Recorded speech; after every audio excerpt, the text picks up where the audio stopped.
What is going on, everybody? Welcome to In Love with Horror. My name is AJ, I'm Christy. and y'all know it's been a long time, but it feels good. It feels good to be on a live, to be recording something, to be, talking about horror films. But welcome everybody to kind of an impromptu live stream, where we're Very going impromptu. to play a lot of catch up, talking about all the films that we've watched over the past like month and a half or so that we been gone. But look, man, sometimes you got to go on vacation. You got to take, if you got a lot of stuff going on, life happens. You can't Yeah. you can't do things how you would like to do in terms of recording content, doing content. But we was able to work it out, and here we are, live, feeling Hey. good. But yeah, y'all. So if you've seen the title already, it says how are 2025 summer horror films so far. So the plan with this is to kind of give y'all kind of like little mini reviews for all the different summer horror films that we watch.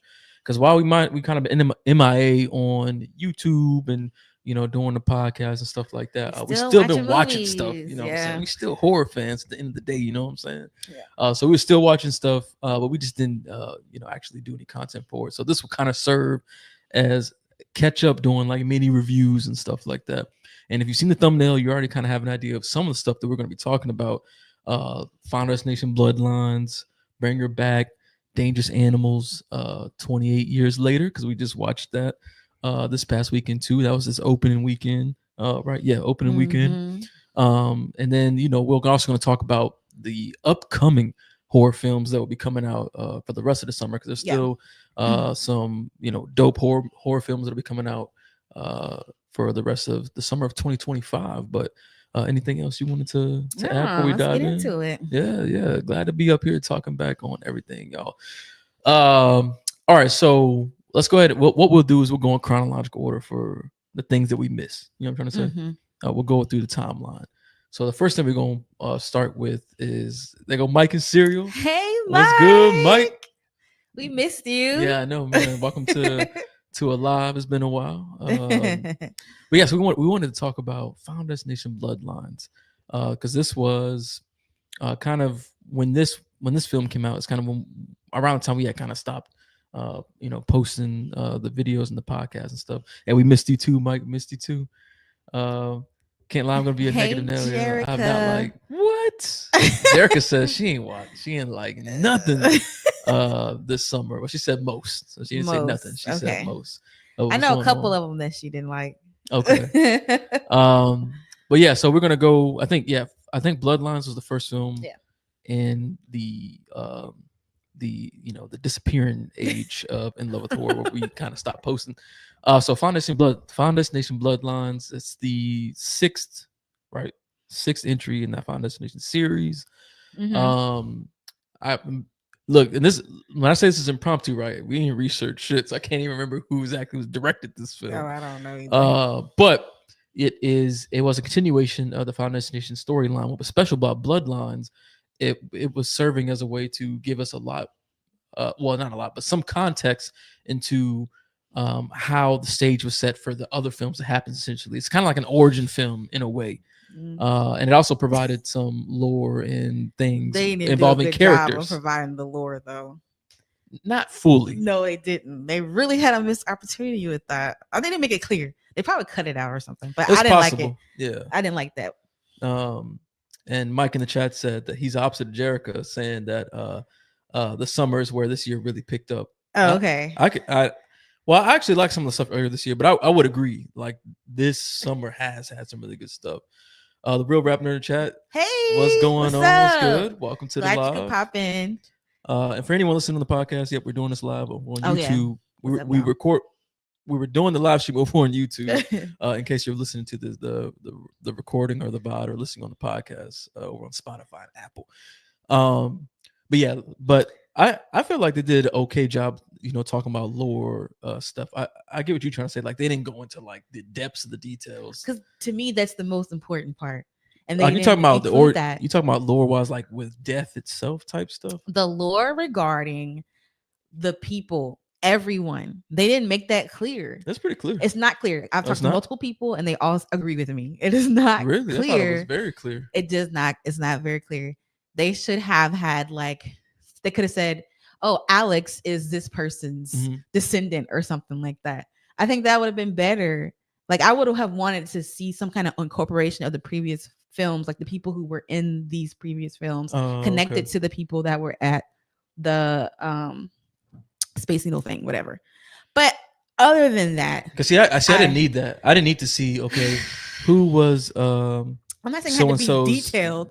Relative. I'm just saying I want some acknowledgement. They did of that. You saw. No, they did. You saw the little. It wasn't clear. You saw the tree branch. It was not clear. You saw the. You saw the. I said what I said. Ancestry.com tree branches. That was not good enough.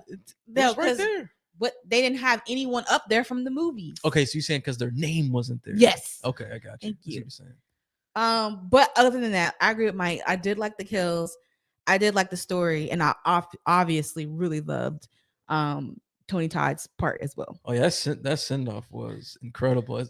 It's so amazing that his actual story in the film and what he was saying really lined up with like where he was in his personal life. Personally, yeah. And so like the impact of it was crazy. Yeah. You know what I'm saying? It like really, hit you in the feels with that. It did. Like, I got a little teary eyed. But yeah, I agree. Even she'll tell you, I don't cry over nothing. But even I'm sure my eyes got a little watery on that. Thank you. We will need to see more of the connections to the characters prior. Hey, look. Like even the newspaper clippings, these are people we had never ever seen before. Like, why couldn't they include newspaper clippings from the actual accidents from the previous movies?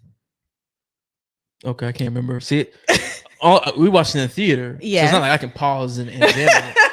But see, for me personally, it's like I don't need that because the only thing I need to know is that all the people that were killed in the previous films, their relative was saved on the Space Needle.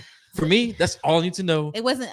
Let's move forward with the rest of this. Completely clear. That's all I'm saying. Anyway, we can move on. It is clear. Okay. She drew at least the grandma drew all the shit that was up there. A picture of an airplane, and that could have been anything. And subway trains. She drew a bunch of shit on. It don't matter. I wanted to see the actual stuff.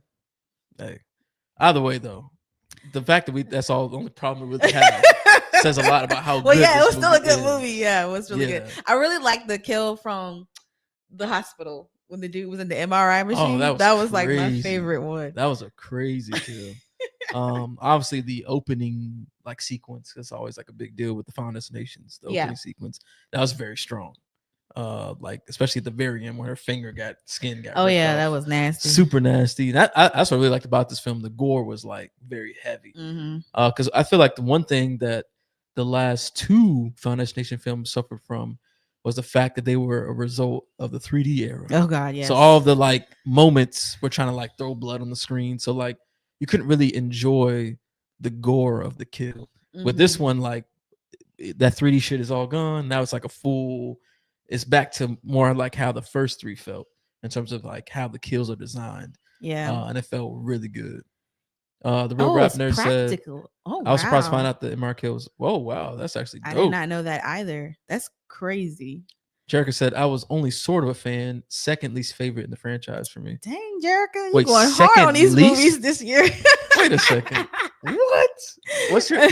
Jerica, what's your ranking of the? Oh yeah, that would be great. Because for second least, that's crazy.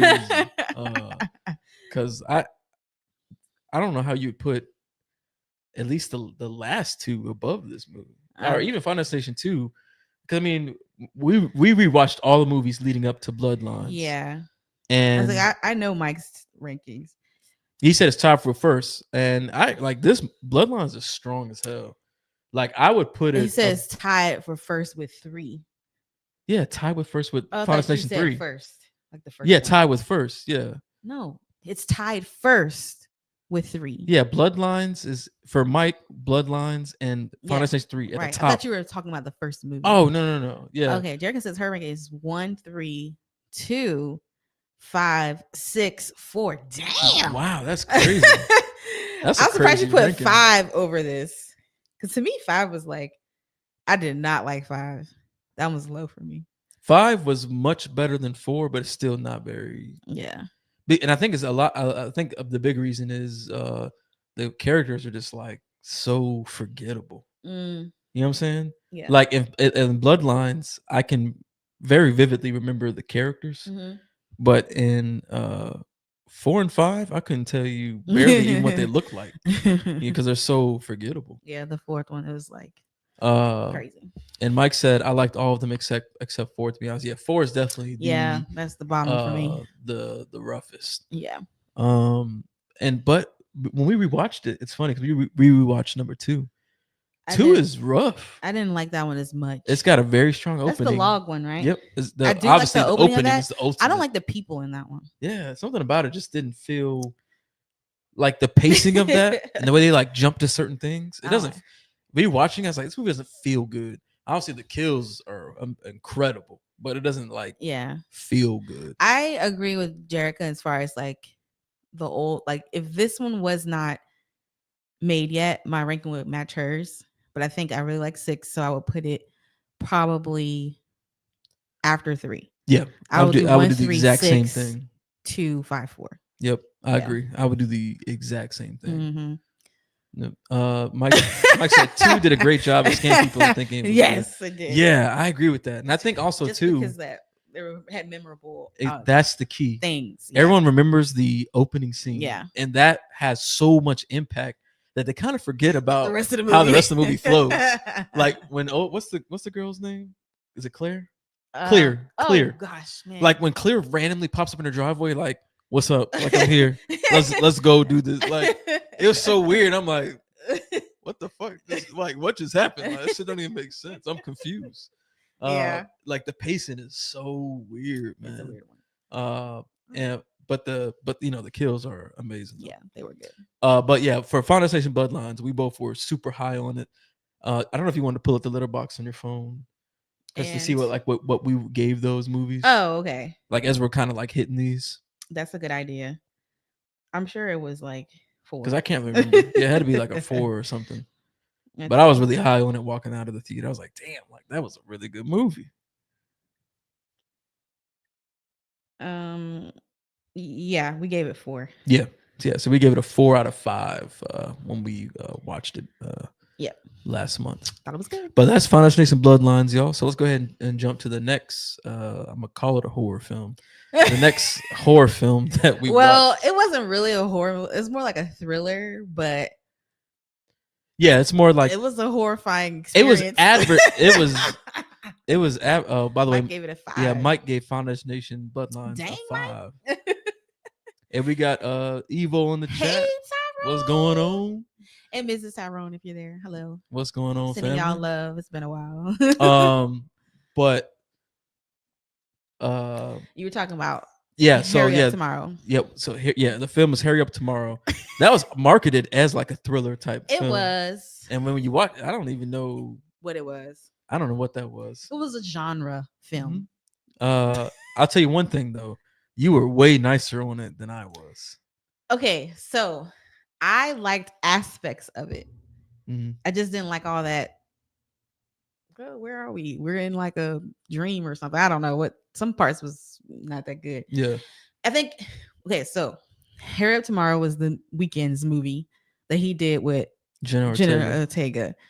And it was weird. It was like she was like, I don't know what she was. Was she an obsessed fan? Yeah, no. Like an obsessed fan. She was like an obsessed fan, and she ends up taking him hostage, basically, kidnaps him, basically, like ties him up in his hotel room, and tortures him by going through his music. What do you call it? His music playlist, his discography, playing his music and trying to make him become a better person. Mm-hmm. It to me, this so far is the worst movie of the year. Oh yeah, it was. This trash. Is like, I walked out and I was like, okay. I don't know what I just. In fact, I wanted to give it a half star on Letterboxd. Right? I think you gave it a 1. I gave it 1 star. I thought either a 1 or 1.5. I was like, you are tripping. This is less than a 1. This is by far the worst thing I've seen in a long time. I'll tell you why I give it 1. I think that this movie's even far worse than Strangers Chapter 1. You know I hate that movie. Oh yeah, no, that was This is one of the worst movies I think I've ever seen in my life. It was, but there was one scene that this is why I gave it 1 star. I think I gave it 1. There was one scene where they're at the hotel in a hotel room, but before she decides to knock him up, hit him over the head. So they had just spent the night together, and he was leaving to go finish his tour. And I guess she assumed that because they had spent the night together that she gets to go with him. And so she takes it out on him, right? She's mad. It's like, you're just gonna leave after all this. Da, da, da. You told me you wanted to stay with me. So he went through a breakup, and so he's like super emotional, and he's also a drug addict. And so he was just saying stuff. He didn't mean it. And so she took what he said to heart, like him saying, I don't want you to go. I don't want you to leave. Mm-hmm. She thought he meant that. And that scene where their interaction was good. And I was like, why couldn't they act like that the whole movie? But it was only that one little captured moment, and then the rest was just. I disagree. I don't know. I thought The Weeknd's acting was terrible the entire movie. I thought he did good in that one moment. In fact, you kind of seemed more locked in and engaged than I was, because there was one part where he's like, asleep. Where I did. I fell asleep when after she tied him up. Yeah, movie was already kind of boring, but then it became really boring. I just fell asleep at that point. And then I woke up and I was like, "Oh, is it over?" I was like, "Oh, okay." Yeah, he woke up at the end because I was like, "This is stupid. Like, that's not even a movie. It's just dumb. It's just a concert with some this weird shit sprinkled in. It's not. But his performance, like, even that part where he's like having his drug induced moment where he's like talking himself in the mirror and shit. That shit was hilarious. It's supposed to come off as very like emotional, but I laughed. I was like, bro, like this performance is rough. Right, Tyrone. My locked in I was just awake. I was just getting through it. They were more than a constant awake. No. I even looked at you and I was like, because you'd be doing this to me. There's movies that we watched this year where like I'm like locked in, like, oh, this is interesting. And then you look at me like, wow, you're liking this? I had my chance to do that shit to you. With Harry tomorrow, because I looked at you and I'm like, okay, because I was trying to figure out you're that locked into this shit. What is happening? Who is this girl? Like, we don't ever find out, because she's like lighting her house on fire at the beginning of the movie. We don't know why she did that. I mean, there's no point to her character, and I'm thinking, oh, we're gonna get to a point where we, figure all this stuff out, and this stuff makes sense, but we don't ever get there. So I'm waiting for that to happen. Yeah. So that's why I'm trying to pay attention. I'm like, okay, so something gotta come about. At some point. But it was so bad that we walked out and there was this lady in front of us and she turns around. She was like, "What did y'all think?" And then I think you were like, "Yeah." She's like, "I didn't understand anything." She was like, "That was terrible." Like this is the first time I think ever we walked out and the movie was so bad where someone else, that viewed it too. Was like, right. Am I crazy? Was this awful? Even she had to be like, make sure she ain't tripping, like how bad this shit was. Yeah, it was bad. So she was like, she's like, the only reason people came to this is because of The Weeknd, and then like to see is how bad it is. It's just, well, I'm surprised Jenna Ortega, even she couldn't save this movie. I don't know. But I'm thinking in my head, like her agent. She's good. Sometimes she's. Yeah, she is. I think sometimes, yeah. She can. Mike said, "What I'm hearing is Believer is off the hook." No, nothing is. Well, look, now. This movie is better. I mean, this Believer is definitely better than this movie. But it Believer is still trash. Movie, yeah. Believer, don't get it fucked up, Mike. Believer is still trash. You know what I'm saying? Tyrone said Tyler Perry couldn't have saved that script. Absolutely not. This junk make a Tyler Perry movie look like a damn. I wonder if there were even words. Like, did they have a script? It was kind of like, it seemed like it was like, all right, we're just gonna show up, we're gonna play some Weeknd music, and we're just gonna act. I'm just like, and I love saying this, and Christy will tell us this all the time, but like when you watch a movie that's this bad, you're like, they literally was sitting in the editing bay, editing this movie and rewatched and was watching it like, damn, y'all, like we got one with this. And I'm just like, that's crazy. It's almost scary to think that you could create something and then look at it and be like, damn, this is good. And it just be so bad. Barry, what's his name? Barry Keoghan. Keoghan is in this movie too. What a waste. He was so wasted. I was like, what? I don't even get this at all, man. Tubi won't take that movie. Hey, Barry Keoghan was like, I'm gonna come collect my check and phone this shit in. Yep. and just like a crazed manager. It was just bad, yo. It was like, bad. Yeah. You know, a lot of times we say like wait for streaming for stuff. Don't even I watch wouldn't even this. watch this shit on Tubi. You know what I'm saying? Like it's not worth your time. No. You will just listen to the record. The albums. Well, yeah. If you like The Weeknd, I will say the music's fire. Like there's no doubt that the music is hard. But just listen to the album, else, like you said. Yeah, just listen to the album on Apple Music or Spotify. But don't watch the movie. No. But yeah, yo, that's Hurry Up Tomorrow. Go look up what you gave it. I'm sure I gave it 1. You gave it a 1.5. I bet you. Okay, let's see. This shit is half a star, y'all. Let's go. This is a 0.5 out of 5. 0.5 out of 5. Let's see. Hurry Up Tomorrow. Yeah, I agree, Mike. It's weird. They're really trying to make The Weeknd some Hollywood star, and it's like he kind of 0 for 2, right? Because he did I did give it 1.5. I told you. Why I do that? I don't know why you did that. When you did that, I was wondering why you did that. Okay, well, I'm not the only one. Some people gave it 2. Well, Jerica earlier in the chat said that she had heard that some of the people, it was their favorite film of the year. What? If anybody I knew said that, I'm never again listen to any of their takes regarding movies. Because there's no way that could be your favorite unless you're like a Weeknd mega fan. I think it's one of those movies that you gotta like be high to watch. You know what I'm saying? I don't even think that's it for this one. No, I don't even think being high would save it. Like I said, they're trying so hard to make The Weeknd a Hollywood star, and it's not. Mm-mm. He 0 for 2 with this and The Idol for sure. I never seen Edge of Tomorrow. Have you seen that?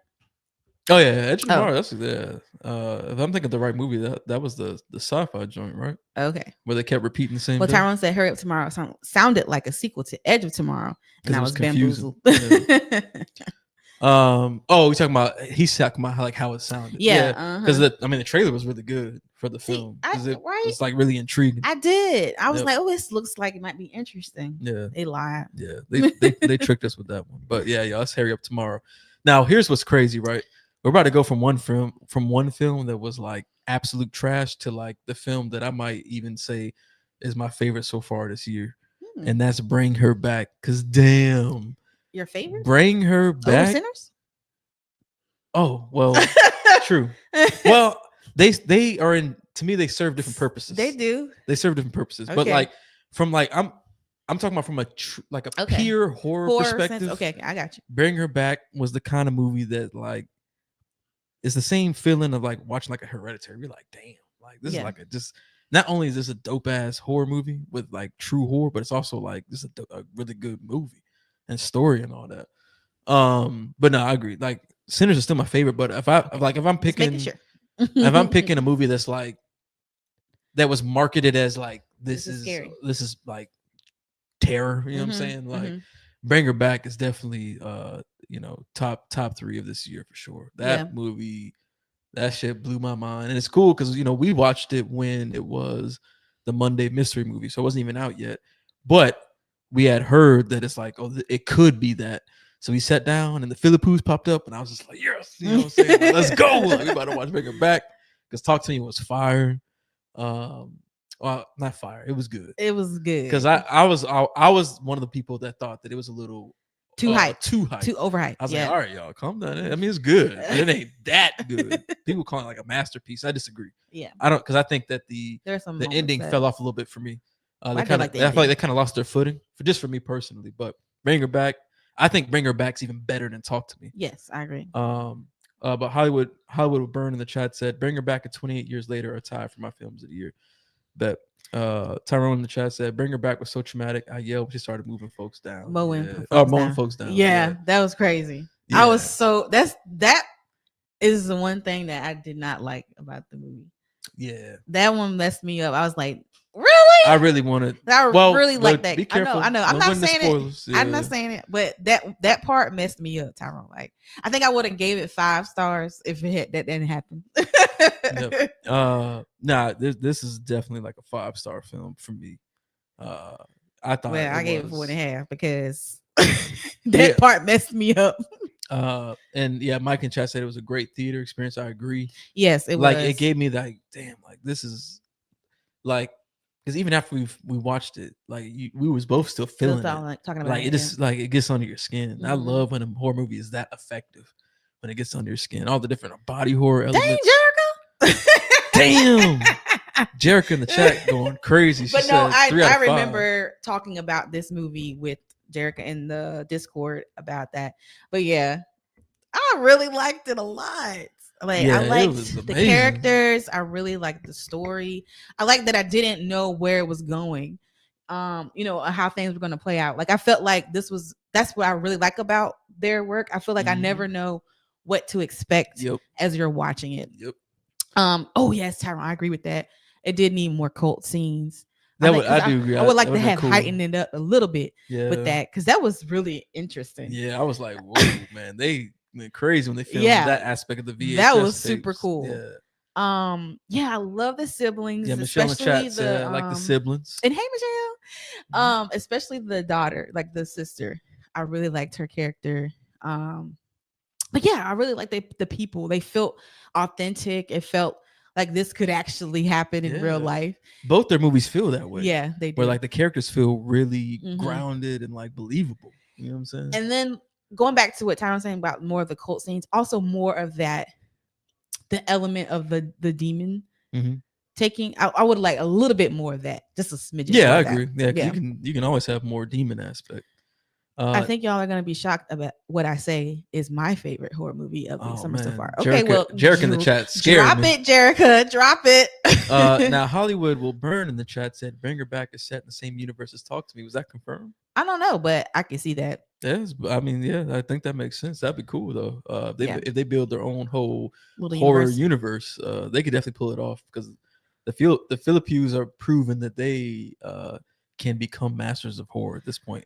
If their third film knocks out of the park and they're 3 for 3, it's gonna be like, damn, like they're coming in kind of like how, remember when Jordan Peele dropped Get Out and everyone was like, whoa, like this dude can be like, you know what I'm saying? Now, obviously, some people really didn't like Us. And it kind of like, there are a lot of people that don't like Us. Yeah, and there's a lot of even more people that don't like Nope. But just in sheer like coming on the scene and like taking over that shit, like the Philippines really are making their mark. I think they are. Mike in the chat said, I know there were some dark visuals, but those sound effects really scarred me with some of those scenes. Yes, they did. Nope. Hey Nadia, thanks for popping in. What up, Appreciate Nadia? you. But yeah, Bring Her Back is definitely top tier. I'm pretty sure I gave it 4.5. I'll double check. Yeah, 4.5, 5, like 5, whatever. Like this movie was incredible. I gave it 4.5. It made me even more excited because I think, didn't the Philippines mention that they have another original horror movie idea too? They did say that. Which I'm like, damn, like y'all killing it. Like, look, we still got Rule of Jenny Pen. Tyrone mentioned in the comments the Rule of Jenny Pen is taking it for me. We still got it on the list, but since Bring Her Back, Sinners, and Ugly Stepsister came out. Ugly Stepsister. Oh, that was a good one. So those ones are ahead of Rule of Jenny Pen right now. But don't get it twisted though. Rule of Jenny Pen is still really good. Yeah, because all of these movies are 4.5 above. You know what I'm saying? So who rules? That was good. That's like some of the most sickest. Yeah, them old man was crazy. That dude was crazy. Boy. This dude said, "Now lick her asshole." Like that dude was crazy. Man, when he started hitting that dude under the table, oh my god! If you haven't seen the Rule of Jenny Pen, you gotta watch that. The movie is messed up. Hollywood Will Burn in the chat said, during an interview with the Hollywood Reporter, it was confirmed same universe. I'm excited to see their next film. I agree. Me too. I cannot wait to see what they do next. Man, you and I both were so hyped for Bring Her Back. And man, let me tell y'all something. It feels so good when you're hyped for a movie and then it goes beyond that. You're like, it's good actually. That's walking out of that theater feeling like that. Like that's such an incredible feeling. Yeah. And that's how we were feeling coming out of Bring Her Back. It was really good. All right, so that's Bring Her Back. Again, we gave it a 4.5 out of 5 over on our Letterboxd. Hey, follow us on Letterboxd if you're not following us over there, because we do rate the film. So even if we don't like post stuff, like we'll still go in there and rate our film so you can see what we're talking about. I think I did the next one. Now the next movie that we watched, this was also a Monday mystery movie, so we saw it before the actual like release. But it was the shark movie Dangerous Animals. So Dangerous Animals follows I can't recall the dude's name off the top of my head right now. What dude? What's the dude's name in Dangerous Animals? Bruce. That was his name? Yeah, so it follows Bruce, who's like a boat tour experience guy, and he turns out to be like a serial killer who feeds his victims to sharks. Mm-hmm. And then it basically turns into like a like thriller type of Like a experience, that survival horror, type of movie, as our main character, gets captured and has to try to find her way to escape this dude. The movie's crazy suspenseful. Like, I'm talking, man, some of them scenes this is were Jerica's heart-pounding. favorite horror movie of the summer so far. She said I had a great time. Okay, you know what, Jerica, I ain't even mad I'm about not that. mad about that either, because girl. Dangerous Animals, I agree, was also really good. I was pleasantly surprised. The really is a little bit extra. It was good. I don't know why you didn't like it that much. I thought it was really good. I can't go into details because it's kind of getting into spoiler territory, but I would love to talk about it more in depth once Mike sees it. But I think it was too long in one area. It was too much of it. They should have dialed a little part of it back. But I really like the shark stuff. I went on a little bit more of that too, probably because I really like shark horror movies. But this one isn't a shark horror movie. It's more about the guy and then the girl Zephyr trying to survive. Yeah, but they have beautiful shark scenes. They have such good shark scenes. They still got the good. I was like, shark scenes. I literally said this. I was like, the person who was the cinematographer for this must have really liked Shark Week, because it almost feels like documentary-ish, like when you're watching it, and it looks so good. Tyrone in chat said Dangerous Animals and Lilo and Stitch are the perfect feature. Yep, take y'all kids to that one. But I actually thought it was really good. This is one of those movies that I was surprised by, because I think going in, I was expecting it to just be like, okay, you know what I'm saying? But then this movie's going, and I'm like, oh, it was better than I expected. I've never seen something like this before. And there's this dance scene. Oh, it was so good. That was hilarious. I was like, this is so freaking good. Yes, exactly. I think I was expecting more of that, the shark stuff, but it's not really about. I think that. That's what's cool. It's not a traditional shark movie where the sharks are just going ham. This is more like what the Real Rap Nerd says, a serial killer type movie. It just happens to be that the sharks is like the weapon. His weapon is not a knife. The shark. It's sharks. You know what I'm saying? Yeah. But it's like Jerica says, it's a lot of fun. It's very suspenseful. Like because I'm pretty sure there's moments where you just grab my arm because the stress level was going really up. Yeah. You know what I'm saying? It was. But then it also has like these cheesy moments in there. Yeah, it does. And I was like, all right, come on now. But see, that's what's cool though, is it has those slight camp moments, but it never goes too far. You don't think that last part went too far? Oh. Really? No, I did not think so. I was like, really? That opening scene was good. Oh, yeah. Yeah, that was really good. Because it just came out of nowhere. It just boomed. I think even I jumped. I was like, whoa. I did not know how so he was doing random. it. Yeah, and it was real slick too. I was like, dang, obviously he's been doing this for a long time. Without spoiling it, I will say that like one thing I really liked was like, even when you thought that, oh, she gonna make it. Like, that's why I didn't like. I liked it because it's like, no, damn, it was too much. This chick really trying. It you know what I'm was saying? too much. I was like, okay, now this is. And it's like, oh, you thought it was over? I didn't like that. Not this time, not yet. I didn't like that.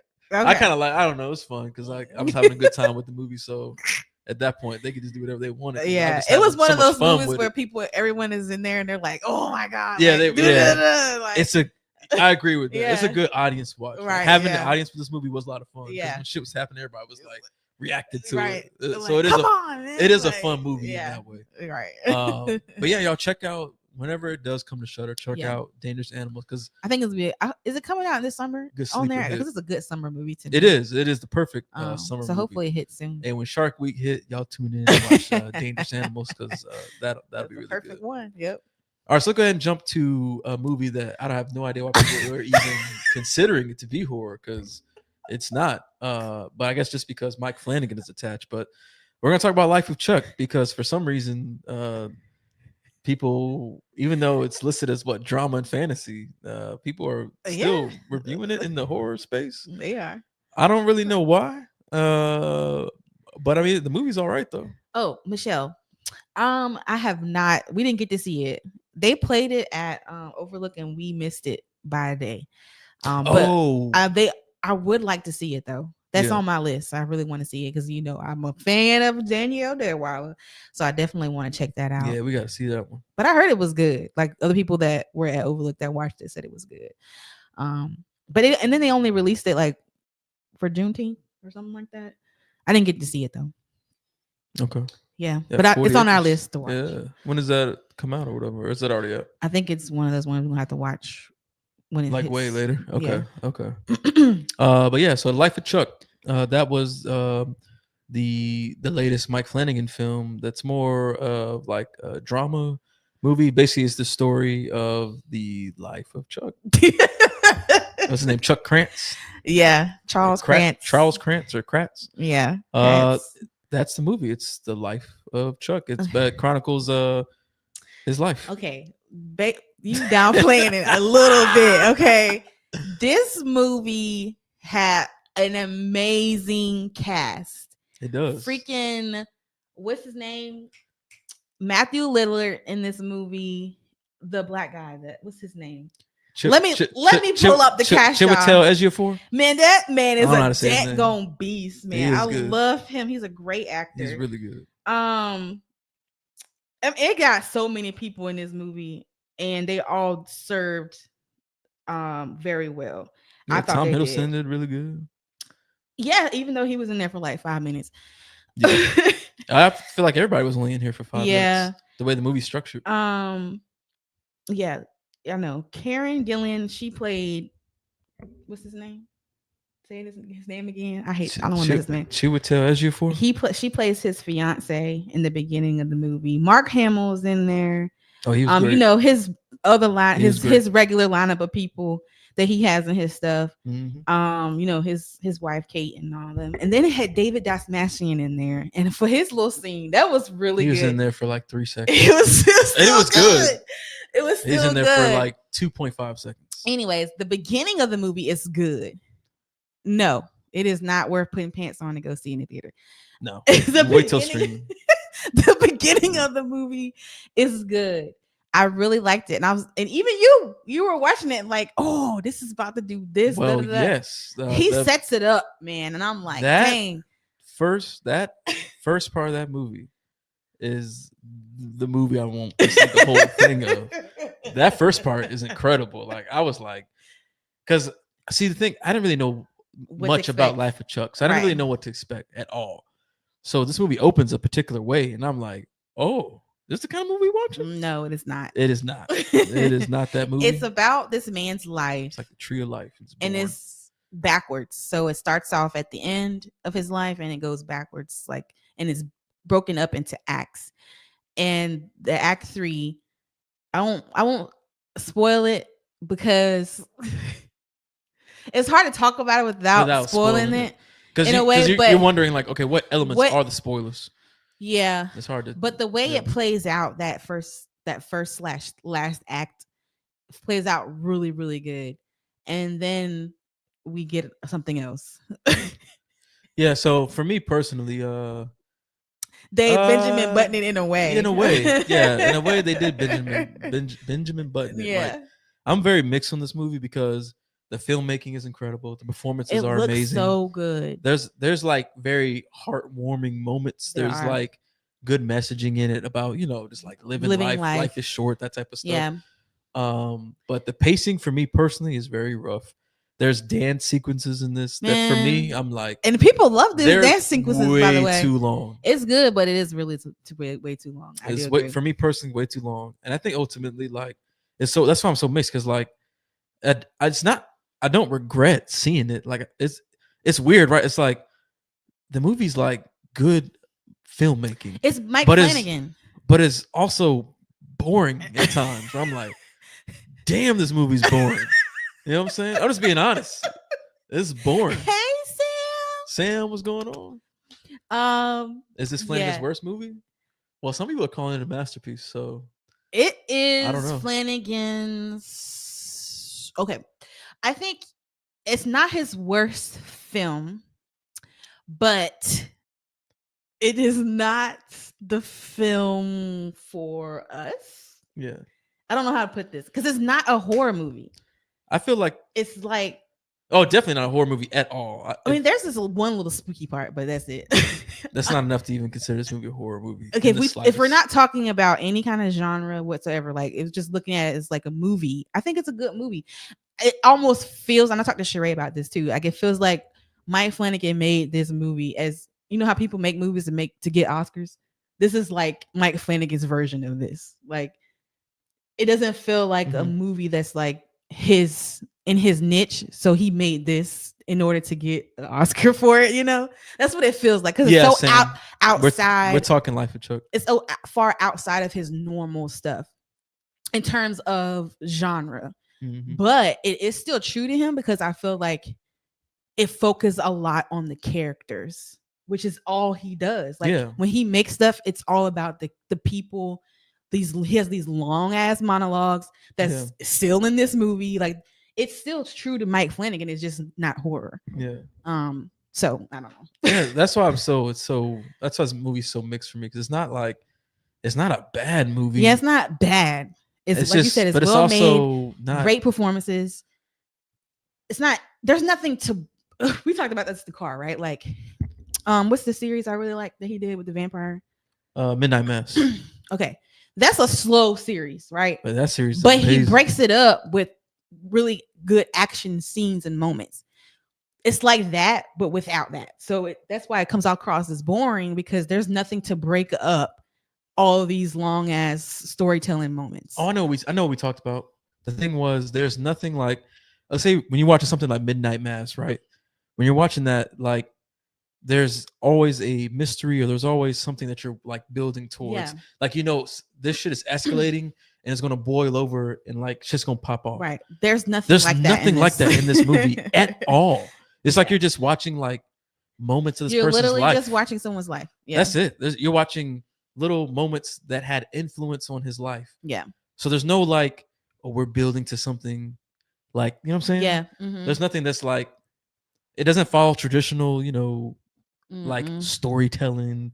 It's like watching like My Girl, but without the bee incident, because that was like the really big height of action. Yeah. So it's like watching those type of movies, like a story of someone's life. That's it. Yeah.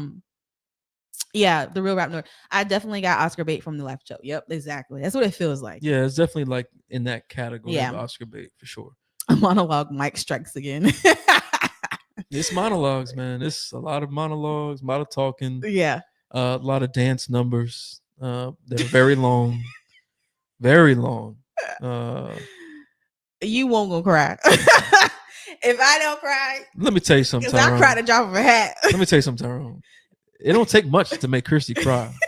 As long as the scene is very emotional, has a lot of heart, she gonna cry guaranteed. Yes. She did not cry in this movie, so I think everyone's safe. Like, this is not that kind of movie.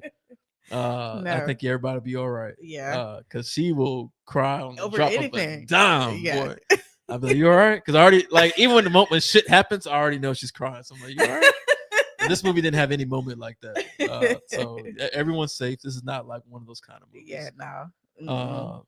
Let's see. Jerica said it won People's Choice at TIFF, which is usually a precursor to Oscar nominations. See? But the delay in release probably means no one will remember it. No. I gotta be honest. It's not a memorable movie. It's not very memorable. Besides the intro part. It's very memorable. Yeah. But other than that, like that's it. Package that part up. It was just great. Because I think what happens with that is the first part is good because you don't know what's happening. No clue. I never read the story, so I don't know anything about the life of Chuck. Yep. Who the hell is Chuck? And that's basically what the first part is like you're trying to figure out who is Chuck and what's going on. Yep. And once you find out the truth of everything, it's like, oh, then the rest of the movie is no longer interesting. Yeah, man, that shit had me feeling like when you're watching 3 Body Problem type shit and like this shit's popping off and you're like, damn, like then this shit is crazy, you know. But yeah, so Life of Chuck, man, like, you know, it is what it is. I'll just wait for him to come out with that Extras movie and we'll be good to go. We'll be back, where Mike Flanagan should be, is making these horror movies. Yeah. And shows because he's working on Carrie. Yeah, and Carrie, that's right. Now, Carrie too. I'm sure that's gonna be in the same vein. What you call him, Mike? Monologue Mike. You know, we're gonna have a bunch of monologues of why Carrie became how she became. at least we'd be building some pop off moment. Yeah. You know what I'm saying? Yeah.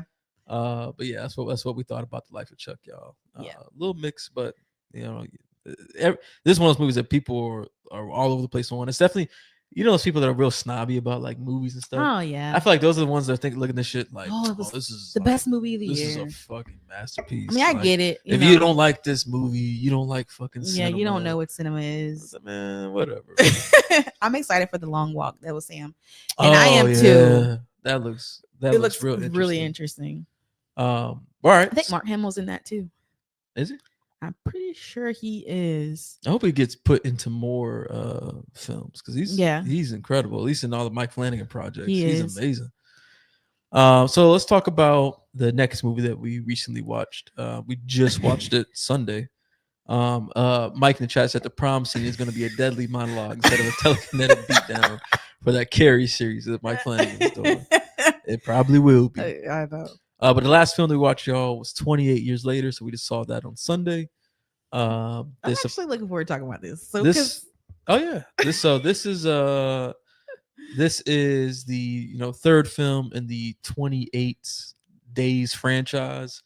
We're now picking up 28 years later after the initial rage virus outbreak, and we're following the story of a kid and his dad on one of those it's like on a little island, and they venture out to the mainland, and the dad's trying to train the kid up to be able to, I don't know, be a contributing member of the society. Yeah, I'm not going to go any further than that. It was really big about that too. Like, yeah, I'm not going to go any further than that to keep it from roles spoilers in society. Yeah.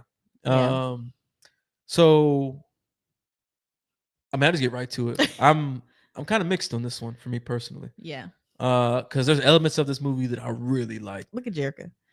Yeah, see, Jerica was known for me, and I'm kind of leaning slightly towards her a little bit. Yeah.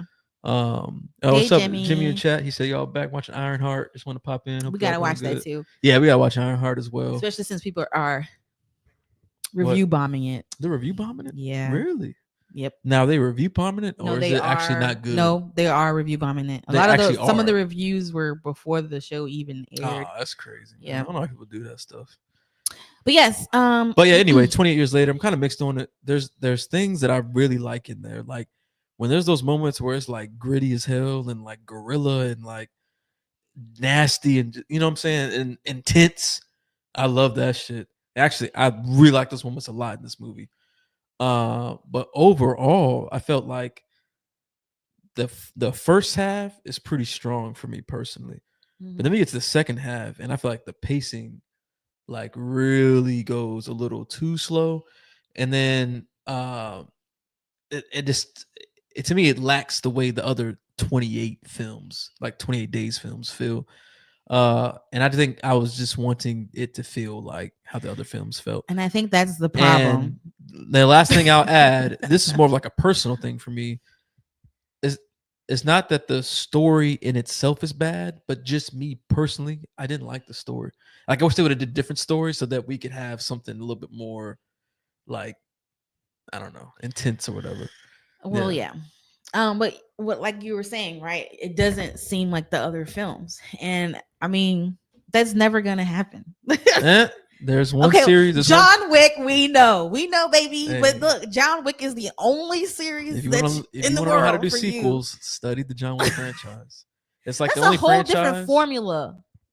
No, but they teach you to understand that if you know what people liked about your franchise, that you have a foundational element, and then you build upon that. You see what I'm saying? Michelle in the chat said the tone changes were unexpected. Yeah, they were. Some tone changes. And even Sam was like, she kind of liked it, like she enjoyed it, but she ain't rewatching it again. Well, she's not gonna run to rewatch it again. I would rewatch it again. I actually liked it, which is funny because, and see, I think this is what's different. Like the people in the comments that liked 28 Days Later didn't like this film. I'm not a fan of 28 Days Later, and maybe that's why I like this movie. Plus, I'm not really into zombie stuff anyway, or that kind of style. Yeah, because your favorite part of this movie ain't got shit to do with nothing, the zombies. Right? Exactly. You I really like this. I like the story. Yeah. I like the characters, and that stuff was good to me. So maybe that's why I And see, like I this thought movie. that was like a weaker part of the film. So without spoiling anything, if you've seen the film, when they make it to the boneyard, I'm gonna call it, uh, she's a big fan of that part. I think that part was way too slow, and I liked it. drawn out, and also like abrupt. Well, You yeah. know what I'm saying? Very abrupt. That suddenly, I'm not gonna spoil anything, but suddenly, like, we're just gonna do this. It's like Look at within a Mike. couple hours. Mike in the chat said, "I don't like 28 Days Later, so maybe I'll like this one. I know I like Bye, Sam. alpha male." that was also very weird. There was a lot of male nudity in this movie, even though it's like all Full prosthetic. frontal. But I was like, man, I've never seen so much full frontal in a movie before. I don't know what Danny Boyle and Alex Garland was feeling when they made this movie, but damn, I was like, dude, there's dick everywhere in this movie. Like, and it was like, come on now, y'all doing a lot. You are crazy. Especially because the women are clothed. I'm like, why the dudes can't have clothes on? That one lady didn't even have no clothes on. That one lady. That was one. All the other ones that were running had clothes on, except for the dudes. It was a few of them that didn't have clothes on. They just won't like the camera won't zoned in on them like the dudes. No, they didn't have any. They had them all. Anyway, either way. Anyway, if you see this film, if you haven't seen the movie, just go in and be prepared for a lot of full frontal. AJ also didn't like the fact that they made stuff in the movie that wasn't like a universal understanding of things. Like, you had to be from a certain country to understand this, or know this particular person to understand this. And I kind of agree with that. I mean, even though I thought it was still cool and I really like Jack O'Connell, I would have liked to have known what it meant. You know what I'm saying? I hated that. I don't want to have to go like look it up to figure out I agree. what this means. And the point you made was, it wasn't like this was in the like middle of the film. It was the note that it ends on, which ruins it for you. I think the ending was just not a good ending. I didn't like it. It didn't work for me. Like, I like the action element of it, but that's about it. Yeah. I just think it, and I think the issue is too, because you kind of mentioned that this is going to be a trilogy, and they are definitely like ending the movie in that kind of way, and I don't like that. Yeah, I do not like that. Well, hopefully Nia DaCosta, comes with something that we all are gonna love and understand. Hopefully, continuing. I think she's got the potential to do it. But I like some of the aspects of the film because it. What? I was gonna say, thanks Sam for stopping by. She said I did. I said bye Sam while you were talking. Oh, I missed it. Okay. Like the idea of like, for example, like things our youngest kids, like post-COVID pandemic times, might not understand stuff that happened before. And that's kind of like the point they were kind of making with some of the like the kids in this village didn't understand or know things that happened, previously 28 years before this. Well, actually it's more than 28 years really, because the opening is 28 years later, and then the story that picks up later is 8 years later after that. So it's actually like it was double 28 years. Yes, I thought it wasn't. When it comes on, it says 28 years, doesn't it? What does it say? It says 28 days. It started with like the initial 28 days. It starts with 28 days. Well, either way, it's been a long ass time, right? So like 28 years. These kids don't know what happened or know stuff that we would understand, And so that I thought that was kind of. I mean, almost 30 years. 30 years is a lot. It's a long time. A lot can change in that time frame. So that makes sense. That. Well, what's that? What's this? What's this mean? It was like that. It was okay. I mean, I think it's purely the way that they wrote this story. I think they should have wrote a completely different story for it to be 28 years. Well, Alex Garland of today is not the same Alex Garland of then. Yeah. Like the stuff he writes or makes now is like nowhere near what he used to make. You know what I'm saying? Like, wait, look, Alex Garland is making the Elden Ring movie. So, I didn't know they were making a movie. All I can do is have my fingers crossed. Good luck. And it's A24. I thought he was done making movies. Well, I guess they want, Bandai Namco from Software was like, hey, We want to do an Elden Ring movie. I guess he couldn't pass that up because apparently he's a fan of the game. Michelle said, didn't I say that? What? She said, I thought I was watching Power Rangers. Oh, yeah, you said I that too. literally was like, oh, it's like Power the, Rangers. Christy said the exact same thing. Jerica said the ending is absolutely bonkers, and I have no idea what to expect from the sequel if that's where we're going. Yeah, I think did Alex write the second one as well? I think he might have. Oh, okay. Yeah. Well, then I don't know. Yeah. Mike said, I forgot to say my summer movie is Marshmallow. I haven't seen it yet. What is that one? It's on, I think you got to buy it. It's on VOD. But everyone I know that's talking said it's so good. Ooh, yeah. Okay. No, I heard that was good, Mike. I actually believe you in this one. Believer. I actually believe you this time. But anyways, yeah, we haven't scored this yet, but what would you give it? I would give it 3. I'd probably give it 2.5. I figured that's what you were gonna say. Yeah. Because I mean, it had good moments for me, and like I said, I like the characters. Yeah. The little boy, he was really good. He was. I'll give him really that. Good, and I really like Ralph. Ray Fiennes is really good. I love him. He's good. He's good at everything, though. He is good at everything. That dude can play anybody and just be incredible. But yeah, when we finally got to his portion of the film, I really liked it. Man. Like this scene was way too much, but like his presence, like he just got a certain like aura to him. Where it's he just does. Like, man, that dude can act. He can really act. Damn, man, he's really good. And who is Aaron Taylor Johnson? What has he been in before this? Nosferatu. As the husband, wasn't he? Okay. Oh no, the other husband. Well, give me something. He's the other husband. Because I don't really remember that movie. I think I blocked it out mentally. That Sony superhero movie, Craven. He was in that one. Craven. Okay. Okay, I got you. Because I was like, I don't know this man. I don't. But a lot of people liked him, and I'm like, I don't know this guy. Yep. Okay. Jerica said I gave it 2.5 as well. Yeah, 2.5. I think is because like it's got moments where like you can see the DNA of it, and you're like, I want that right there. Oh, another thing I didn't like was they used this like. Oh, the flashback shit. Flashbacks of like previous wars but they did that a lot. And I was like, why do they keep doing I literally I was like, why do they keep doing it? Like, I don't know. That was weird. So weird. Yeah. Even the way the the trailer that they did the boots marching. What? I thought that was why did they put that in the movie? I don't know. It was weird. I didn't like it. Super weird. It didn't work for me. He played Kick-Ass. But yeah, Real Rap Nerd, he said Kick-Ass. Yep, he did play Kick-Ass. That was a cool movie as well. Oh, either way, yeah, it was a lot of stuff that I mostly gave it 3 based upon, like I said, the stories and the story itself, and I liked the my mom, she had breast cancer too, and so I like that moment where. Yeah. Damn, I thought you got to try and avoid a spoiler. Oh, sorry, my bad. Sorry. Damn. Well, anyways, there's a part that I emotionally connected with, and I think that's why it's like it hit a little different. It hits me a little bit differently. Yeah. But yeah, that's how I feel about it. We'll see how like over the course of time, as more people see this film, kind of where it starts to sit at in comparison to the rest of the franchise. It's actually been weird where people either like it was a 4 and 5, or people are like it's a 2. Yeah, I haven't really seen people put in the middle. It's either they really, really like it or they really, really hate it. Yeah, well, we'll see what Nia DaCosta does with the next one. I hope she did a good job. And then I'll be waiting on that Elden Ring movie.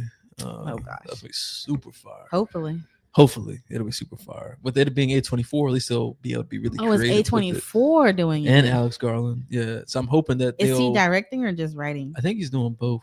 But boy, but I'm hoping that they maintain a lot of the fantasy, lore, but also the horror elements that are within there as well. Elden Ring is super fire. But yeah, y'all. So that's all the stuff that we watched recently that we needed to kind of review movie wise. Now we can kind of switch gears and like kind of quickly go over like some upcoming horror movies for the rest of the summer.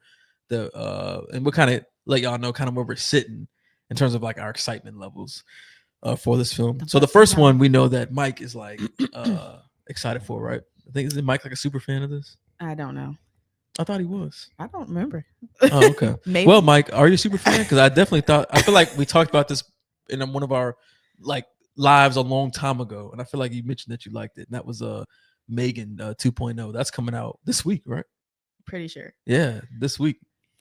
I think we're all on the same accord with that, you guys in the chat. Oh yeah, a bunch of people in the chat mentioning weapons. Yeah. Oh yeah, weapons. I think even non-horror people are excited about weapons, just based on like how many views the trailer has gotten. It's been insane. Like that last one that came out like a day ago. That shit's already million. At like almost 4 million, 4 million views. Like damn, like that's crazy. So Mike said he loves Megan, but not excited for 2.0. Okay, well, I'm gonna tell you, I saw that trailer and I was like, I just don't like. They really leaned into the campy comedy element like really hard with the trailer. But yeah. Hollywood Will Burns said that dude, the story of Jordan Peele firing his manager is enough for me to buy 7 tickets. Jordan Peele wanted weapons. Oh, that's and right. And they didn't get it. That should let you know that it's gonna be good. Yeah. And their marketing has been really good for weapons too. I do not like her, Mike. We is here right now. But see, you haven't seen Ozark.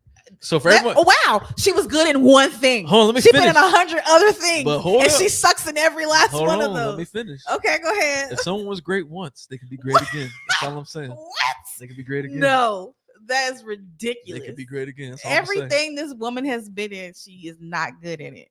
What's her name? Tell the people. I think it's was it Julia Gardner? Julia Gardner. I do not like that woman. Yeah, Julia.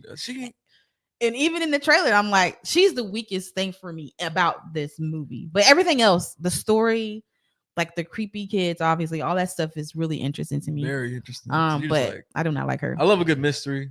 I will say the only element that gives me pause is the fact that it's from people that made Barbarian.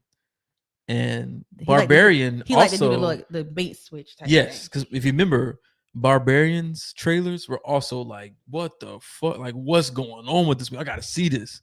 And then you watch and you're like,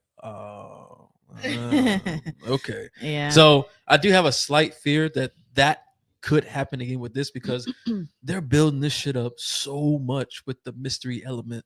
Now, granted, I do feel like this movie has a way more interesting like baseline for the mystery.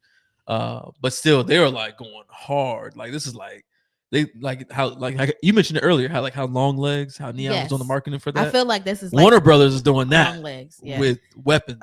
Mike said Barbarian was a masterpiece. Mike, you are tripping.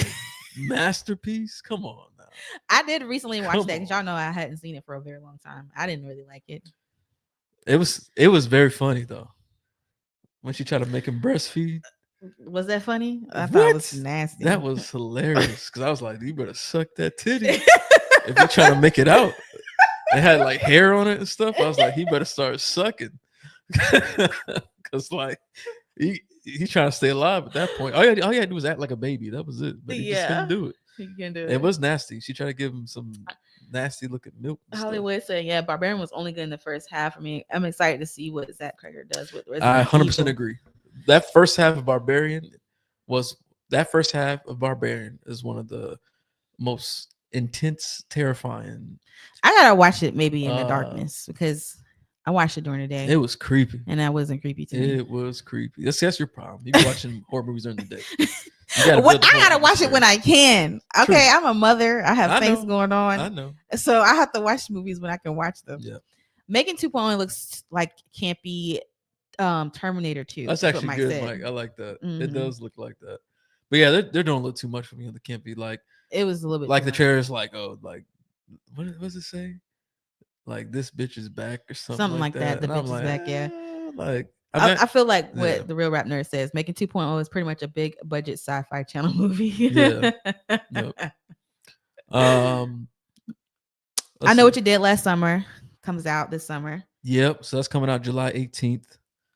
Let's see what I'm less anticipating this one now. When it first came, like the news dropped, I was like, obviously I'm a fan of the original film. I was like, oh yes, great, they're gonna remake this. But no, I'm not excited about this.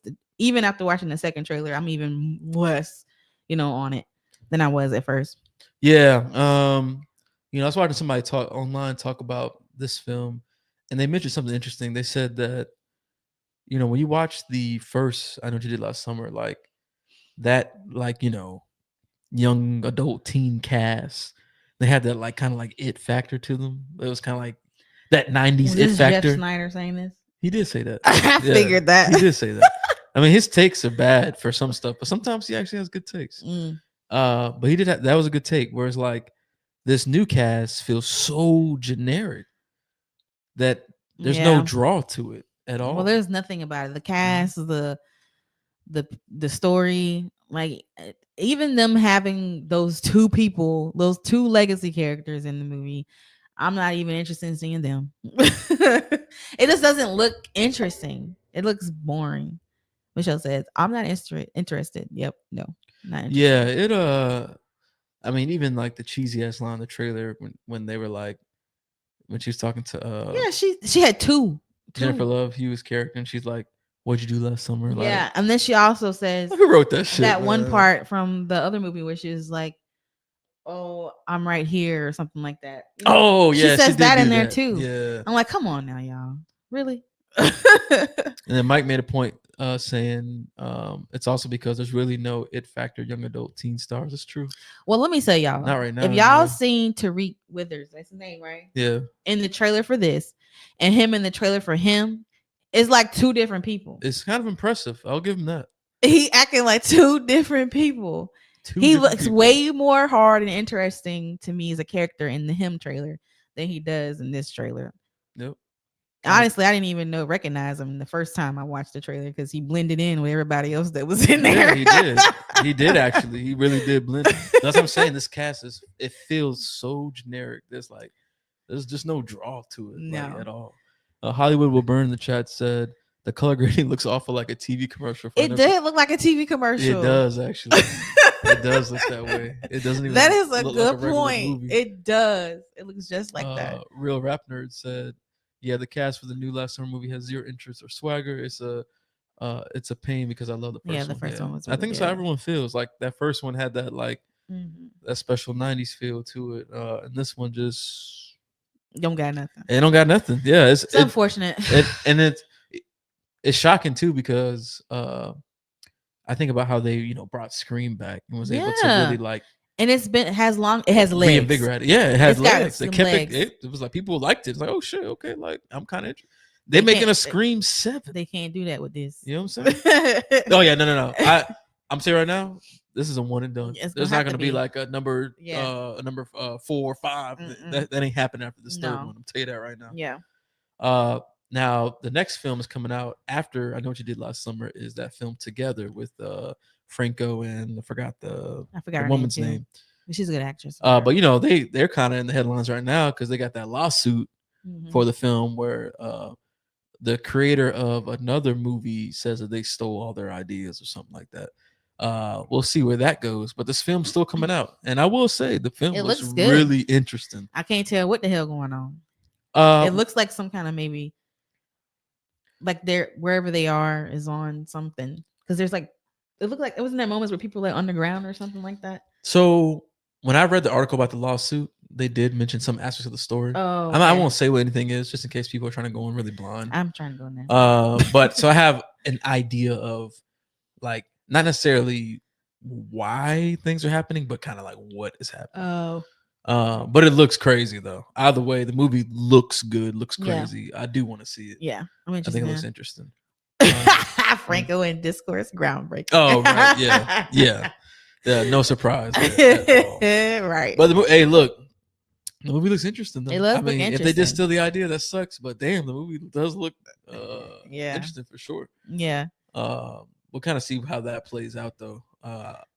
Because like I guess my thing is, let's say they are found to have stolen it. Like, are they just going to recoup the money from, you know what I'm saying, from the box office run and all that stuff like that? Close it up. Yeah. It'd be like, when they had The Exorcist and then they came out with Abby, how they made them stop showing it in the theater. Oh, right. Oh, true. Yeah, they just like pulled that shit from like everything. And then the last movie we kind of already talked was about Weapons, a little bit, yeah. But it was Weapons, which comes out. I did want to go back to Jerica's comment though, because I feel like I was thinking the same thing too. Go up just a smidgen, right past. Go up right there. Oh yeah. She's like, well, the main thing I want to point out is she's like, I'm looking forward to Weapons, but if it switches like that, like Barbarian did in the middle, she's like, I'm gonna scream in the cinemas. Yeah. Like exactly, like because he's good. I think he's good at coming up with these weird ideas, but not following through with them all the way to the end. Yep. And so I'm wondering if that's what we're gonna get again. He kind of seems like he would, like if he teamed up with somebody else, they Yeah. could probably create like a crazy ass movie for sure. Like, I got the idea, and then I need you to put it together. Yeah. I could definitely see something like that. Yeah. Sure. And I actually, going back to when we talked about Mike Flanagan and the life of Chuck, like I told you this too, like because I started reading the book that came in that alcohol thing you bought. Yeah, the novella that they wrote. Yeah, he's a really good writer, and even in his writings, it's kind of like drawn out, right? But the story is still really good, and I think he doesn't want to let any of that go, and so that's why his movies seem to be, or his moments that he puts in his shows or whatever, are so long, because he likes everything he has to say. Yep. And I feel like he kind of needs someone to direct his writing, because him as a director, he's like, everything he writes, he's wanted all of that in his movie. Right. He's not going to be the one to be like, oh, we got to cut that out type of thing. So I think he also is someone who needs someone else to work with. That could assist. And yeah. Kind of like we don't need all of that right there. Someone to tell him that. Yeah. That's just my opinion. It's kind of like with Star Wars, like the OG trilogy, George had like kind of like other people that was assisting and creating it, but then once he made the prequel movies, like it was all him. So he had free reign. And so everything he wanted was what got put in. Yeah, I think that's kind of what happened with Mike Flanagan. Yeah. So I feel like you do need like a creative team to kind of help hone you in a little bit. But see, when you was like, I want all of this in there, ain't nobody telling him no, then that's what we gonna get. I was gonna have this long ass monologue. Well, they not working on it, Mike. He said, isn't the production team supposed to edit him? They not editing him. But yeah, I guess they can't be. You get enough clout, they just let you do whatever you want. Exactly. Now, don't take this to say I don't like Mike. I'm still a big fan of Mike. Yeah. Now, if he gives us this Exorcist movie and it's not good, then I might have to like. I feel like it's weird though, because in my mind I'm like, man, I feel like Exorcist movies should be so simple. Obviously not. David Gordon Green can do it. Shoot. But yeah, that's it, y'all. That's it really, for the summer. As far as like big theater releases, obviously we have a bunch of other little stuff that's coming out. I think, is it Peter Pan? One of those other ones I know Mike like. Oh yeah, I forgot about the monster stuff coming out. I forgot what it was now. I meant to write it down. Was it like the people who made like the Pooh Bear and all that stuff? Is that what you're talking about? Yeah, it was something. Let me see. Yep. All those like crazy things, but yeah, I can't think of nothing else. Oh, it was Bambi: The Reckoning. Oh, Bambi! I think that comes out sometime. Bambi.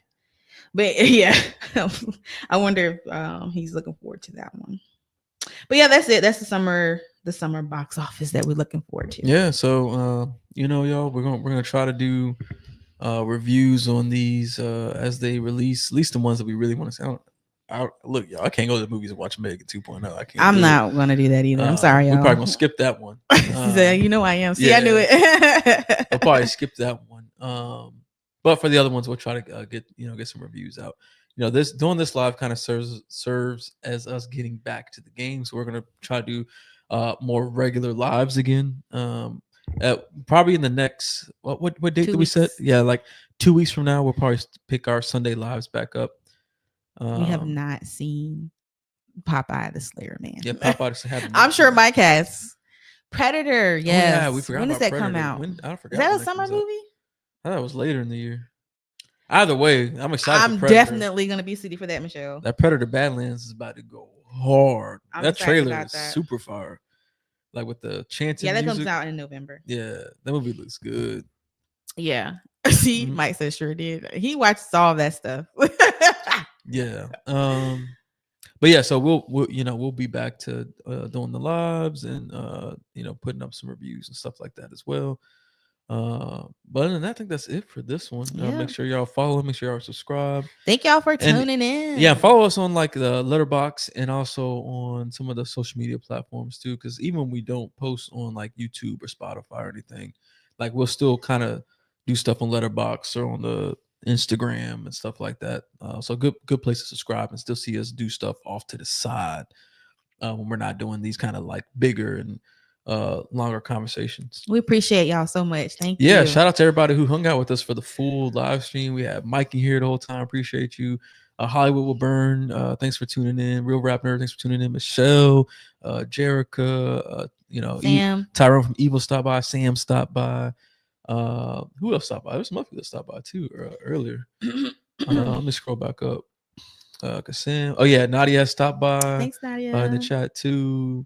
But yeah, shout out to everybody who stopped by. Thank And y'all so also much. if you're watching and listening on the VOD or on the Spotify and Apple Podcasts, thanks for tuning in over there on the replay as well. Thanks, Mike. We do all of our lives on YouTube. So if you're listening on the podcast platforms, if you want to like be part of the live, be part of the chat, subscribe to the YouTube channel. You'll be able to actually chat and contribute your thoughts to the conversation. All right. Well, all right. But yeah, look, appreciate y'all for tuning in. Look, we're gonna see you on the next one. All right. Good night, everybody. Yeah, good night, everybody. We out. Peace.